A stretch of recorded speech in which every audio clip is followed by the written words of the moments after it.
Ano nakikita nyo sa mukha ni Bangag? Tuyot, pumayat, inamin na rin mismo, inamin na rin mismo ng mga judictus. Okay? Di ba? Nabanggit na rin mga judictus na ano na to, na administration. At inamin din ni Ralph Recto na nagsabaw-sabaw lang daw si Bangag. Parang for 4 days, parang ano naman ang expect mo? 4 days kumakain ng sabaw si Bangag. 'Di ba? Ay, kumakain, humihigop ng sabaw daw si Bangag, kaya daw namayat. Gabiga-biga. 'Di ba? Kasi nangangarap maging presidente yan. Kaso lagi siyang nasusunog. Hindi napahiya siguro sa loob-loob ni Zaldico, eto ang sayo, boom. Hindi nila ginagamit yung pera, yung pondo ng bayan para talaga hulihin yung mga dapat nilang hulihin na pinagtamna nila ng kaso, pinagbintangan nila, ganyan-ganyan. Ginagamit nila sa assassin, sa laban sa akin, laban kay Harry Roque, kay Spokes Harry Roque. Diba? Puro yabang. Wala ho tayong mahabang pag-usapan ngayon mga reaction update pizza. Nagsalita ho kasi itong si Ralph Recto na kung saan, ayan mga ka-update, dahil nga naman nalaman na ng milyon-milyon Pilipino na wala, bumaba ang timbang ha. Netong si Marcos Jr. Ito mga update, basahin ho natin. Kung kayong lahat ay kumain lang ng sabaw ng 3 o 4, 5 araw, talagang papayat ka. Lantaran na nga ho kasi mga ka-update na ito nga yung diverculitis ho ni Marcos Jr., yung sakit niya sa bituka. Oras na pumutok ho yan, matinding operasyon ho. Tsaka isa pa mga ka-update, hindi na ho pwedeng kumain ng solid foods si Marcos Jr. kasi nga ho malala na yung sa bituka niya. Dumudugo na ho yung wet packs niya. Kaya lagi ho siyang na-o-hospital. Yan ho ang ating pag-uusapan dito. Malalang malala na nga ho talaga ang karamdaman netong si Ngagba. Hindi lang ho yan, pati nga ito si John B. Cremula nabutata dito kay Zaldico. Bakit ho mga ka-update, di ba? Nagmamagaling ho siya dyan sa intelligent funds niya na nandito si Zaldico, nasa Portugal, kung sino-sino yung iniimbestigahan nila. Pero si Tambaluslos, meron hong property dyan sa Amanpulo, Portugal, nagkakahalaga ng milyon-milyon, hindi ho nila maimbestigahan. Bakit ho itong si Zaldico lamang ang kanilang napag-iinitan? Yan ho lahat ng ating pag-uusapan. Kaya mga ka-update, kung bago lang ho kayo sa ating channel, isang like, isang share, isang subscribe lamang ho. Malaking tulong na ho yan. React pa na ho tayo. Sabay-sabay ho tayong mag-react, mag-komento sa comment section. Kaya mga update, wala na ho tayong paligoy-ligoy pa. Nag-alsa na, sila na nag-alsa para matapos na ang kadyotahan ng Bangag administration. Alright? So, yan. Alright? Golden hair. Okay, sabi ni Marzel, yeah, gold tayo ngayon. Golden bibe. Alright? So, nag-alsa na yung mga bulate. So, nakikita natin yung mga dramatization ni Bangag Jr. Tapos, in-interview pa siya ni Clarissa Taratara. Sir, parang akala mo, yung kipay niya talagang ginaganon-ganon ni Bangag. Ano masasabi niyo? Nye. Puro na lang optics. Sabi po ni Sec Dave, balita ko na naginip po kayo. Nye, alpot-alpot. My God. Optics. Alam mo ikaw, Clarissa Taratara, hindi mukha ka na talagang tanga. Balita ko na naginip kayo. Tapos sabi naman ni Bangag, ay oo. Na naginip ako na kumain daw ako ng steak. Itong putang inang to, itong Bangag na to, huling steak mo na lang yan. Sakasakali huling steak mo na lang yan. Diba? Napaka-insensitive. Ipagyayabang pa siya, nagsisteak. Tapos kayo walang pagkain. Kayo walang pambiling bigas, Zen 76 ng Libya. Right? Tapos ang nananaginip siya ng steak, kahit naman, okay na, yeah, itong si Clarissa Taratara, dita ang pangalan yan, si Clarissa Taratara. Baka maibang Claire yan. Yes, nagrarally ng mga bulate. Ano nakikita nyo sa mukha ni Bangag? Tuyot, pumayat, inamin na rin mismo, ng mga judictus. Okay? Di ba? Nabanggit na rin mga judictus na administration. At inamin din ni Ralph Recto na nagsabaw-sabaw lang daw si Bangag. Parang for 4 days, parang ano naman ang expect mo? 4 days kumakain ng sabaw si Bangag. 'Di ba? ay kumakain humihigop ng sabaw daw si Bangag, kaya daw namayat. Excuse me, hindi sabaw ang inihigop ni Bangag. Pulburon, addictus, kaya siya pumapayat. Eh, mo itsura niya ngiwi. Okay, kahit anong gawin ni Bangag, kahit anong pigil nyo sa kanyang kagurguran, pag umalsa na lahat ng bulate, gurgur na yan. Okay? Konting kembot na lang yan. Kaya yung mga bulate nyo sa garden, papirmahin nyo na, hukahin nyo na yung mga bulate. Hindi yun na kailangan mag-rally, di ba? Bulate na lang, kabog na sa banga. Alright? Bulok na ang sistema ni Bangag Jr. Sikreto pa nila, tingnan mo, nagkasakit, di ba? Kinakarma yan. Okay? Kakarma yan. Tingnan mo yung mga, kinakita niyo ba yung mga kinarma? Dating administrasyon? At ngayon, yung tao ng dating administrasyon. Alright? So, nakarma na, nagkandamatayan na sila. Again, lahat tayo mamamatay, walang ligtas. Pero ito si Bangag mukhang inaaratay na.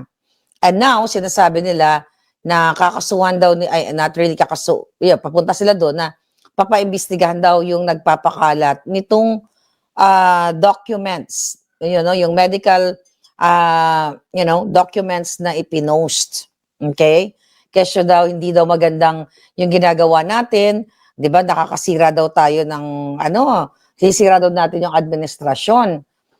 Whether, yung ano na yon, yung, I don't know kung saan nagaling, pero ako hindi ko pinonsyon kasi nga, mayroon akong feeling na pwedeng totoo yun, pero, di ba sinabi ko sa inyo, pwedeng tanim yun. Mahilig kasi ang mga bangag na nagtatanim na mga documents. Kaya dapat, kailangan nyo talaga bago i-post. Kaya nga, i-make sure na yung puting ahas is legit. Pero ako, kaya nga sabi ko, 50-50 ako doon. Pero naniniwala ako, uy, ba't nawala ako sa TikTok? Wala na sa TikTok. Lobat pala yung phone ko. Sorry, TikTok fans. Okay, TikTok pa palangga. Sorry. Diyos ko, hindi ko na malayan. Nalobat tayo sa TikTok. Okay? So, ganun pa man, whatever, anong palusot ng mga hangag, ng mga siraulo, ay may sakit si Bangag. Kitang-kita na namamayat siya at ang mga bulati gumagapang na sa kanya. Kahit anong gawin ni Bangag, kaya dapat RIP na yung mga comment, no? 'Di ba? Kahit anong gawin niyang pilit niya, kunyari, nagpapalakas siya, dahil nga sirang-sira na yung katawan niya dahil sa, hindi nga natin alam, sabi ko yung bototitis niya, baka kumalat na. Then, yung kanyang pagsingot, since birth, di ba, mukhang sa sinapupunan pa lang ng nanay niya, sumisingot na ang gago, di ba? So, damihan niyo pa yung mga bulate na magperma. Now, recently, mga kababayan, etong si crush ni Liza Tanas, na si John Vic Remulla. Oh, by the way, lumabas na ba si Bonjing Remulla? Hindi rin nagpapakita. Feeling ko ang mga bulate ay ginagapang na siya. Imagine mo, gumapang lahat ng mga bulate, magurgur si Bonjing, tapos si Bangag magurgur din. Di ba fiesta tayo? Ang sarap siguro ng buhay natin, I mean, ang sarap ng feeling, not buhay. Kasi hanggang ngayon, nakakaranas pa rin kayo ng hindi magandang buhay dyan. Sabi daw ni BMW, kakasuhan daw ni Bangag ang nagpapakalat ng sakit niya. Tanginan to. Bakit ako hindi pa ako kinakasuhan? Bangag, sinabi ko. Hindi ko sinabi, in-authenticate ko na addictus ka. Tapos itong sakit mo, drama-drama, kasuhan yung naglalabas. Mananakot ka na namang gago. Kaya mamamatay ka na, di ba? Konting kembot na lang yan. Dapat i-manifest na magurgur ka ng hayop ka dahil ang daming nagdadasal sa dahil puro kayo pagnanakaw. Diba? Puro kayo kasinungalingan. Recently, balik tayo doon kay Bonjing, sa crush ni Liza Tanas. Diba, binida-bida ni John Vic na, si Zaldico, nakita na namin, may nagtimbre sa amin na nasa Portugal, nasa gated community daw, biniyayabang niya yung kanilang mga intelligence chucho, napahiya siya. Diba?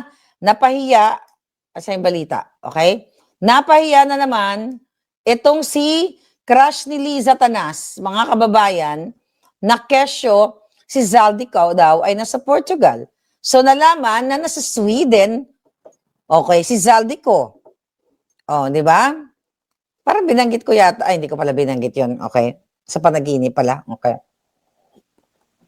So ibig sabihin, palpak, itong si John Vic Remulla, saan napupunta yung intelligence fund nila? Nasaan? Imagine mo, hindi alam kung nasaan si Zaldico, binibida-bida, sigurado ko, nasa Portugal yan, nasa gated community. Tapos nagpa-apostil o nagpanotaryo si Zaldico sa Sweden, kung saan nag-file siya ng, I think, pleading or certiorari, kasi sa Supreme Court, na kung saan, di ba, gustong kunin yung mga pera niya sa pera or business niya, mga properties and everything. So, yun yung final ni Zaldico ng kanyang mga abogado. So, anong ibig sabihin nito? Ibig sabihin, si John Vic Remulla talagang hangal. Puro bida-bida, ganun-ganun ang alpot. Gabiga-biga. Di ba? Kasi nangangarap maging presidente yan. Kaso lagi siyang nasusunog. Hindi napahiya siya siguro sa loob-loob ni Zaldico. Eto ang sayo. Boom. Ibig sabihin, hindi reliable. Etong gagong Remulla na to, di ba? Kasi nga, puro sila hula-hula. Hindi nila ginagamit yung pera, yung pondo ng bayan para talaga hulihin yung mga dapat nilang hulihin na pinagtamna nila ng kaso, pinagbintangan nila, ganyan-ganyan, ginagamit nila sa assassin, sa laban sa akin, laban kay Harry Roque, kay Spokes Harry Roque, di ba? Puro yabang. Okay? Now what?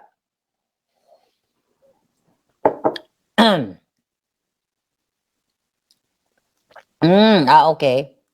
Okay, let me gorgor this one. Okay? Padala ni Suso Bells. Kumusta na si Suso Bells? Nagpakita na naman ba ng papaya, ng ano niya? Ng Suso Bells niya? Nagbika-bika na naman ba ang belat niya? Anong ginagawa niya ngayon? Nagpapaduding na naman ang giatay? So, mga kababayan, dito mo makikita na ang gobyernong bangag ay talagang mga bangag. Sabi ni Ashley, spokesperson ng Comelec, si James Natigok, na yes, we talk about that already, mga palangga. Yeah. Maaaring napunta na sa kaba ng bayan, ay sa kaba, ang pera ng kaba ng bayan ay nasa kanila na, imbis na ibayad dito sa kanilang mga intelligent, mga agent, di ba? Wala namang kwenta talaga ang gobyerno kasi puro na lang pagnanakaw, puro katarantaduhan ang ginagawa, puro yabang, di ba? Ang sabi, pananagutin. O recently, may inulat ang Rappler na napag-alaman na mayroong malaking 455 million, where is that? Okay?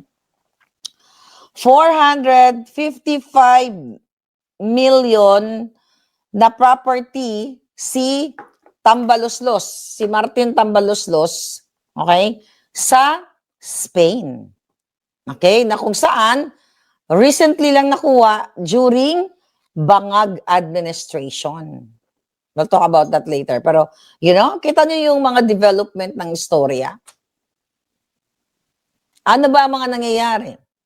Diba? Ang sabi ni Bagangag, pagdating bago magpasko, ganyan-ganyan, may kukulong. Pero bakit si Romualdez ayaw tutukan ng ombudsman ng Bangag administration? Alam nyo na kung bakit. Siyempre, kamag-anak sila at magkakasabwat sila. Ngayon, ang niyayabang ni crush ni Liza Tanas na si John Vic, dapat isoli ni Zaldico yung 1 billion US dollars to Chucho. Yung ninakaw ni Bangag, yung expose ni Zaldico, ninakaw ni Liza Tanas, ni Sandro, ni Tambaloslos, bakit ayaw mo ipasole? John Vic na support. Bakit ayaw mo ipasoling hunghang ka? Nabigaon ka? So si Zaldico lang ang magsusoli. Sa inyo nakatago, gigil na gigil kayo. Kasi what? Kasi naglabas ka na naman ng statement. Na ano yan? kriminal talaga si Zaldico kasi, ang 100 million US dollars ay naipuslit through cryptocurrency. Ba't mo alam? Dahil nag-ano ka rin ba? Lalabas ka rin ng pera through crypto? Di ba sinabi ko, isa yun sa mga in-expose ko sa inyo? Si Bangag, saan nilabas ang pera? Sa buli niya? Sa bototitis niya? Right?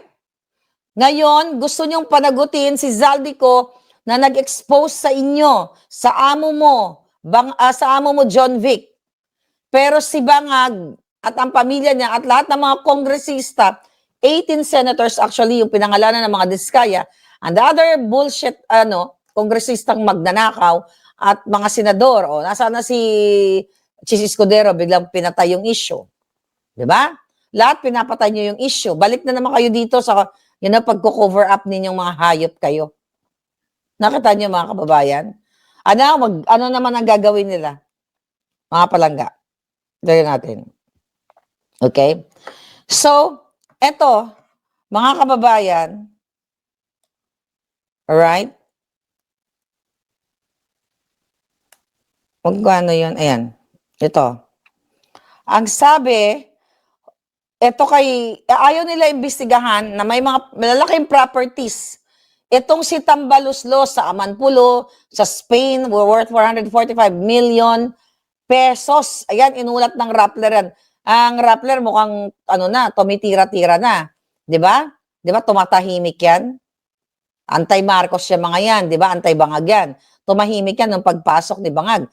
Ngayon, nagsisimula na silang tumitira-tira at based on sa kanilang investigation, meron daw 445 million na property itong si Tambaluslos Naku po. dito sa Soto Grande na sobrang mahal na community. Alright? So ngayon, sinasabi dito na yung mansyon sa Spain, okay, ay binili noong January 2024 ng isang company na nagngangalang Cecil Property. So ito daw yung Cecil Property ay in-establish nila like days before binili yung mansyon. Ngayon, ang sinasabi dito sa report, mga kababayan, na kahina-hinala kasi parang yung company na Cecil Property is intended para, para daw pagtakpan si Romualdez na si Tambaluslos na tunay na may-ari. At sa mga registration papers nitong company na to, 2 pangalan ang nakalagay doon na connected kay Tambaluslos. Okay? Yung sinasabi ng report na ang Bravos Holdings na isa sa na bumili doon sa signatory doon sa pagbili ng property ay ang mga papers sa Security and Exchange Commission na si abogadong si Jose Paras ay ang sole incorporator. So, associated kay Bangag. Magkabrad daw sila, business partner sa Upsilon Sigma Phi. Alright? Dati din daw siyang board of directors ng Benguet Corporation ng pamilya ni Tambaluslos. At the same address sa Bravos at itong Benguet Corporation na ito. Ito yung attorney Jose Paras na sinasabi din sa ulat. Ngayon, ang additional, hindi lang daw yung connection na yun kay Romualdez. Kasama pa itong si Jonathan Jaya Zudir. Inulat ko to sa inyo, yung asawa ni Krista Ranillo, Jacinto, not Ranillo. Krista Jacinto. Okay, Jacinto. Okay, babaguhin natin. Iba yon, ibang issue yon. Krista Jacinto, okay? Pinakita ko sa inyo yung picture na laging kasama ni Tambaluslos at nakasama doon sa inauguration ng 2022. Then, yung Jaya Sudir na ito yung nag-invite kay Bangag sa Formula 1 nung kapanapanalo pa lang ni Bangag, di ba, sa Singapore. Remember that? So itong Jacinto na ito, Chris Jacinto, dati daw itong wala namang pera at ngayon may mga private chopper, plane, grabe ang mga Hermes, grabe lahat. Mga properties, may-ari ng kung ano-ano mga kampanya, nakabili ng iba't ibang korporasyon through her husband na si Jaya Sudhir. So kung gustong imbestigahan ng Jutang Ginemes na ombudsman ng Kongreso, ng Senado, itong binabanggit dito sa report na Jaya Sudhir na asawa ni Crystal Jacinto, Crystal, okay, not Krista, Crystal Jacinto, makikita kung saan kinukuha ni Crystal Jacinto at ng asawa niya yung maraming pera na pinambili sa kumpanya at makikita kung ano ang koneksyon ni Sudhir dito sa kay Tambaloslos. Kasi ang mga companies na inacquire nila ay panahon ni Bangag. Saan nanggaling ang pera? Sino ba itong si Jaya Sudhir na ito? Isa lang naman siya sa nakalista na shareholder ng Cecil Property na bumili noong 445 million pesos doon sa Spain na property daw ni Tambaloslos. Sino itong si ano na ito? Jaya Sudhir na ito. Okay, siya yung Malaysian business partner ni Romualdez. At yung anak pala, I stand corrected, yung Jonathan Jaya Sudhir, anak pala yun, na nakapangalan doon sa Cecil Property, anak. So, anak si Jonathan, ang tatay niya ay si Jaya Sudhir. Ito yung jowa o asawa ni Crystal Jacinto na naka-acquire ng napakaraming properties during Bangag administration. 'Di ba? So ngayon, mga palangga, pinapakita sa report na ito na konektado kay Tambaloslos itong mga nabanggit na mga pangalan na nakalagay doon sa registration, sa documents ng property na na-acquire sa Spain. 445 million. Tapos ngayon, tahimik-tahimik sa Tambaloslos. Ang dididiin, mga Diskaya o yung mga contractor. Di ba? Tinga pa lang, yung mga nakuha ng mga contractors, tinga pa lang sa mga nakuha ng Bangag. Ng pamilyang Bangag. At itong si Jaya Sudhir na ito, di ba? Mga kababayan, ayun na nga, again, asawa ni Crystal Jacinto na nagmamayari ng Contis, Wendy sa Pilipinas. Okay? Dapat imbestigahan saan ba nanggaling ang pera nila? Bakit bigla-bigla? Di ba? Bakit bigla-biglang bumili si Tambaloslos ng pera? At hindi pa, meron pa siyang property sa Amanpulo, multi-million din. Maybe billions. I forgot the figure. Nakita nyo, ayaw imbestigahan ni Bangag. Doon lang sila nagsisettle sa mga what? Mga contractor. Although kailangan susugin ang lahat ng mga nagnakaw sa bayan. Pero yung mga malalaking involved, katulad ni Tambaloslos, yung mga foreigners na kanilang mga business partners, okay, na ginagamit nilang dummy to acquire that property sa iba't ibang bahagi ng mundo, ayaw imbestigahan ng mga Jutang Ginemes sa Kongreso o sa lower house, sa upper house, sa Senado. Di ba? Dito nyo makikita, mga kababayan, okay, na dapat talaga itong si Romualdez, okay, ay dapat imbestigahan lahat ng mga properties na bagong acquire sa panahon ni Bangag. Alright? How sad. Excuse me. How sad, mga kababayan. Ganito na lang ba ang buhay natin? Sila-sila ang nakikinabang, sa pera ng bayan. Nagkaroon, imagine mo, etong binabanggit na pangalan sa report na Crystal Jacinto, 2022, right after ni Bangag, yung ibang mga negosyo nila, ay ngayon lang na-acquire sa panahon ni Marcos Jr. Imagine mo, show off here, show off there, ng mga Hermes, private plane, chopper, at kung ano-ano pa. Di ba?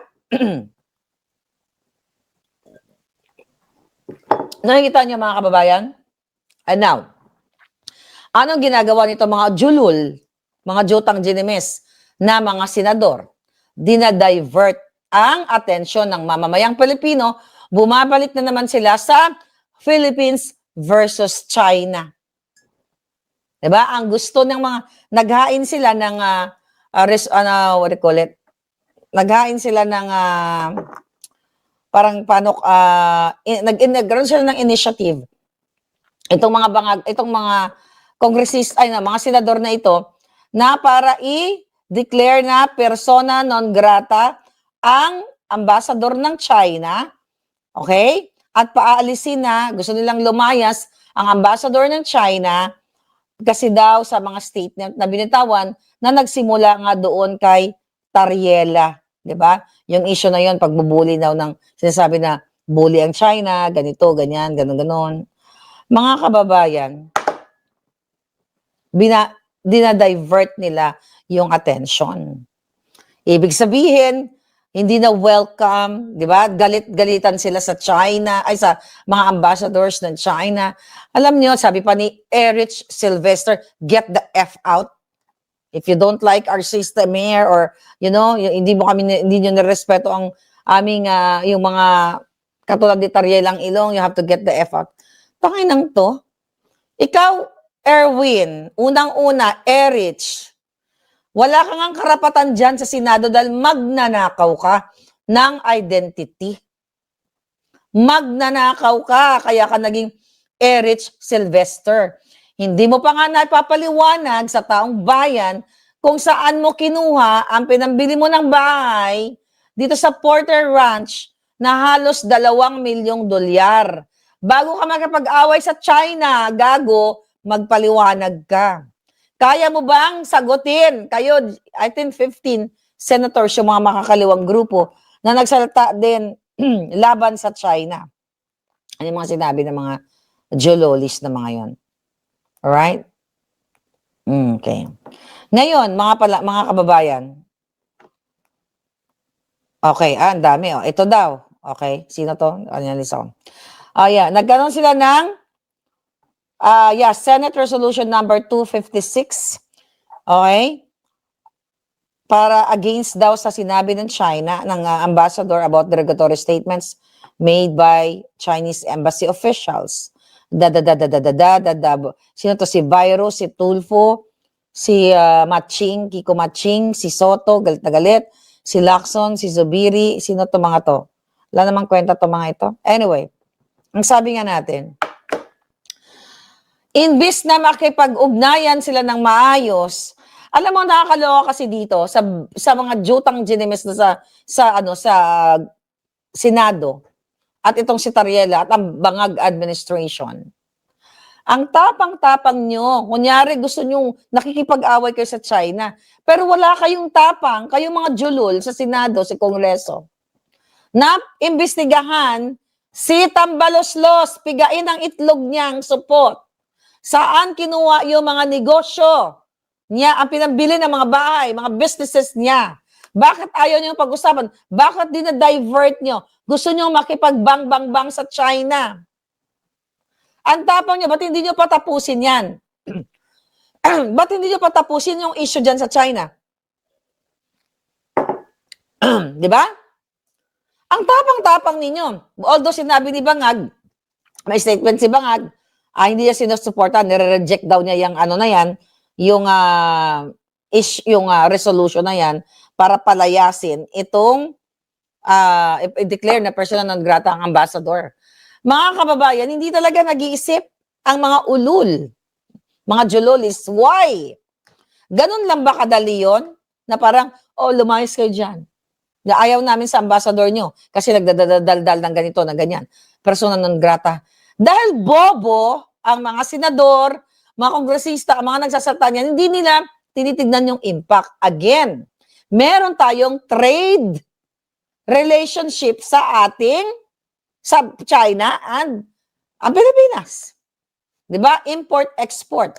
At ang mga kababayan natin sa China na nandoon.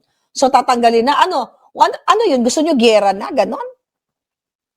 Kasi pag kinalaban nyo ang ambassador ng China, Parang kinalaban nyo na rin yung China, unless, buong China, pati yung presidente nila, unless we can afford to bang-bang them.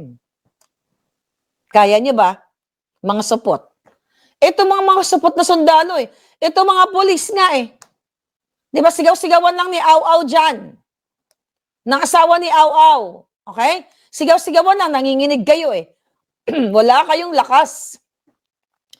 Para what? Wala kayong lakas para manindigan.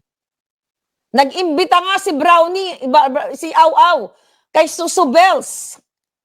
Inimbitahan si Susu Bells para daw sa social media strategy. At dito sa communications tuba ng AFP, wala kayong ginawa eh. Hindi kayo nag-aklas na para mga bulate.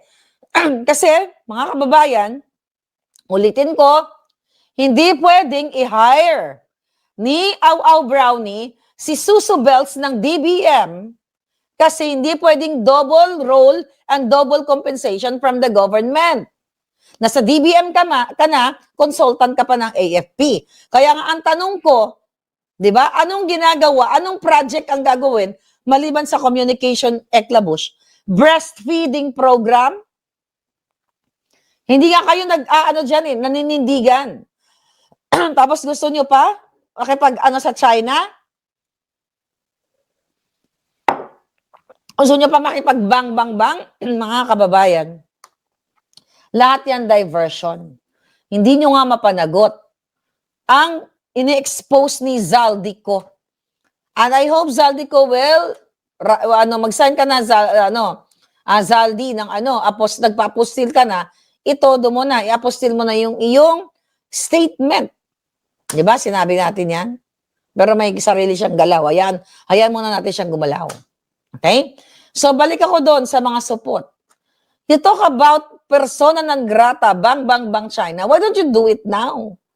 Matatabang pala kayo mga bilat, inamo ka mo namin kayo pang salugsugin yung mga buli nyo. Gaganunin ng tubig. Yeah. Sabi ni Dance, baka sexual media strategy. We don't know. Nahuli nung asawa eh. Kaya ginanon daw yung Mustang niya. Nag-drive si Au-Au. Inamin mo yan, gaga. Sa iyong cease and desist letter sa asawa ni Au-Au. Hindi ka pwede magsinungaling. Doon, di ka ba nahiya? Hindi ka ba in-advise ng abogado mo? Tanga din yung abogado mo eh. The fact na inamin mo doon, sa pinakita ko, na cease and desist letter, na pinatawag ka ni Au-Au, at pumunta ka naman without, hindi ginamit ang utak. Kasi hodang libre yan, kasi hodang, breastfeeding program ang gagawin ninyo, di ba? Against the law yan. Di ba? Labag yan sa konstitusyon. So, inamin niya doon, mga kababayan, ni Susu Bells. Ganito yung inyong mga nasa gobyerno. Kaya naman, dahil in-expose ni Maharlika, kaso na naman si Maharlika sa NBI. Di ba? Ganon. 1 million na yun. Pang 1 million na yung kaso ko. Di ba? Ganon sila manggipit. Anong sabi mo, Susu Bells? Kasi marami na akong nasirang buhay. Sinong sumira ng buhay? Sino bang may nasirang buhay? Ako o ikaw? Ikaw ang dahilan kung bakit nag-aaway yung mag-asawa. Sino ang nanira ng buhay? Si Maharlika o ikaw? Ako wala akong nasirang buhay.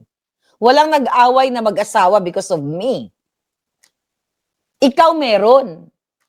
Kaya nga pinailan mo, kaya nga nagpatulong ka kay Maltese, Au-Au din, kay Gibo Teodoro, di ba? Para what? Disiplinahin si Au-Au dahil inaharas ka ng asawa ni Au-Au. Di ba? Sinong may sinirang buhay? Nasabi ko, turuan ako ng election kaya ka nag-file. Tangay na mo, yung suso mo abot hanggang lupa. Ulitin ko, yung suso mo, itabi mo muna. Tsaka mo na lang ilabas pag wala ka na sa gobyerno. Dahil kung ako pamilya mo, baka inutod ko yung Susu Bells mo. Di ba? Ang sabihin ko sa'yo, gaga ka, takpan mo yung suso mo, huwag mo ipalapa sa mga gustong lumapa. Yan. Tapos ngayon magdemanda ka? Anong demanda mo? Yung suso mo? Sino nagpakita ng suso? Ako? Ano daw, sabi ni Sarah? Si Jugaw, si Narana. Ay, syempre, Jugaw at Susu Bells. Ang mga bugaw, di ba? Magkakasama yan, ang mga bugaw at ang mga suso. Di ba? Ano bang binubugaw? Di yung suso.